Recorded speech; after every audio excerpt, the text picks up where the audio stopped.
Hey guys, Thomas here. So you might not know this about me, but I just graduated high school and I've had a lot of friends throughout my high school career. However, most of them just do not care about Nintendo or really video games at all. However, I have this one friend, Hisashi, who does care about Nintendo, and naturally I told him about Switch Shop and all that. And throughout the 4 years, he's always been asking if he could make a video, and I figured it would be a fun graduation gift to this kid who's just been an absolute legend for the past 4 years, to let him make a video on the Switch Shop channel. Now don't worry, I told him, don't use too much vulgar language, be pretty nice, PG, just your standard Switch Shop video. Also, if he says he's the heir to the Switch Shop throne, do not listen to him. That is just a complete lie. I am Switch Shop. There's no heir to the Switch Shop throne. With that out of the way, hopefully this goes well. Hisashi, take it away. Hey guys, it's me, the official representative of Thomas from the Switch Shop and rightful heir to the Switch Shop throne. And we Nintendo fans have a huge problem right now.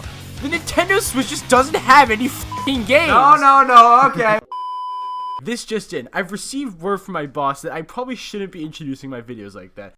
Okay, sorry, let me rephrase that. The Nintendo Switch doesn't have any real new games. Sure, we've had a couple snacks here and there like Pokemon Snap and Miitopia, and E3 just announced a metric truckload of new titles, but we gamers need games to play now, damn it!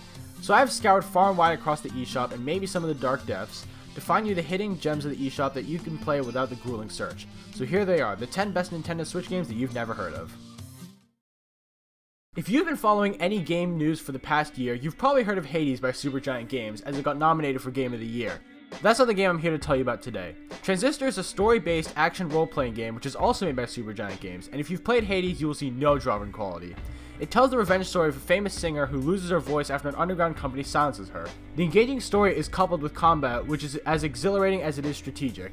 It does this by allowing the player to freeze time at any point and plan out a series of attacks which they can execute spontaneously. This is intertwined with a customization system that allows players to bestow the effects of one ability onto another. So you can have abilities such as slashes that explode, or projectiles that freeze enemies, or even dogs that can turn enemies against themselves. Transistor is a game that takes thriller action and riveting storytelling and mashes it together into a memorable experience for anyone.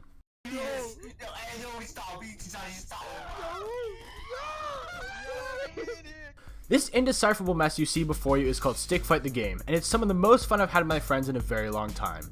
It is a strange mix of a ragdoll platform shooting fighter kind of game. The enjoyment from this game comes from the chaotic yet snappy nature of the rounds, which is made possible with the wide variety of bizarre weapons, some overpowered and some underpowered.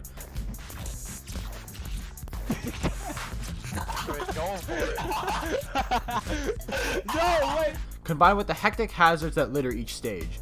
However, in the end, it is the unpredictability of the victor of each round which really makes this game as exciting as it is, and is the reason why it's an amazing party game for anyone to pick up and play. Superliminal is a mind-bending puzzle game that lets the player turn perspective illusions into reality. By making objects seem closer or farther from the players can actually change the size of the objects and use other tricks of perception to solve puzzles. The music and level design are serene and relaxing, the story behind it is surprisingly thought-provoking, and on top of it all, the game is full of creative twists and turns that will make sure to keep the players guessing throughout the course of the game. Do you like funky ragdolls, puzzles, and people falling from incredible heights? Then Human Fall Flat is just the game for you. In this game, you travel across a wide array of unique environments while trying to control your wobbly character and solve puzzles. The mechanics in this game are straight up top-down goofy, but that's what makes it all the more fun with split-screen co-op. With another player, you can help them cheese puzzles or straight up prevent them from ever getting anything done ever. Every level is intuitive and unique, and with the wide variety of mechanics that present themselves, Human Fall Flat is a game that will keep you entertained for hours on end. We all know this game isn't coming out, but here's a good alternative. Are you gonna put Metroid Prime 4? Yeah, it'd be really ironic if they announced it for Yeah. E3. Yo, editor's note, it kinda actually came out. Gata Roboto is a classic-style Metroidvania game styled in that black and white pixel art that we all know and love. It tells the story of a space traveler and his cat. Their ship crashes and the traveler is stuck in his ship for the entirety of the game. Then, as any cat would do of course, you find a mech suit and f*** up the entire planet to save his ass. The world is ominous, the enemies and jokes are childish and lighthearted, and it can all be yours for the lowly price of $6. This might actually be the greatest steal on this entire list, and I highly recommend it to anyone who's interested. Are you tired of having to do this to keep your friends from cheating? Well, in this party fighting game, cheating is the only way you can actually play the f***ing game. Screen Cheat is a game where everyone in the game is invisible, and players need to look at other players' screens to find out where they are. Now, while this may seem frustrating to try and do, the game is actually very well designed to ensure that the rounds are still thoroughly enjoyable. The sections of the map are color-coded, and the wide variety of weapons have large areas of effect to make it so you can easily hit other players once you track them down. Overall, this is a fun, casually competitive party game which plays off a creative mechanic and truly makes the most of it. We got this. This is easy for a man of my caliber. Go heed.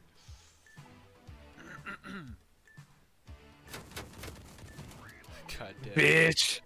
You heard him right, guys. Thomas from the Switch Shop just said a bad word. Have you ever wanted to do this without the blood, sweat, and tears of playing a competitive multiplayer shooter? Doorkeeper's Action Squad is if like Rainbow Six Siege became a co-op platform shooter. You have different characters, each of which bring completely different playstyles and all sorts of gadgets to complement those styles. You can go at tactical with your friend, timing every engagement, or you can gung-ho, run-and-gun style and leave no one left standing. Me and Thomas have put countless hours in this game and will likely put in countless more just because it's that fun.